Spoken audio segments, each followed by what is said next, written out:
बिस्मिल्लाहिर्रहमानिर्रहीम, अस्सलाम वालेकुम। ओके बेटा, ओपन पेज नंबर 5। उर्दू का लेक्चर स्टार्ट हो गया है। ठीक है, पेज नंबर 5 आपका क्लास वर्क है और पेज नंबर 6 आपका होमवर्क है। ठीक है, चलें जी स्टार्ट करते हैं रीडिंग। मीमा मछली, मीमा मटर, मीमा मछली, मीमा मटर। ठीक है, नाउ वी स्टार्ट राइटिंग।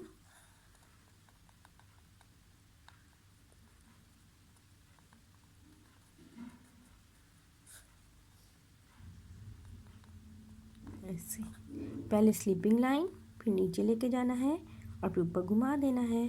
ठीक है, ये नीचे वाली देखें 1 2 3 लाइंस में नीचे वाली बना है। ठीक है, अब 1 डॉट पे कैसे करना है? 2 डॉट्स पे पहले इन 2 डॉट्स को मिलाएंगे, फिर ये नीचे वाले डॉट से मिला देंगे और ऐसे घुमा देंगे। 1 डॉट पे ऐसे और फिर ऐसे घुमा देंगे म।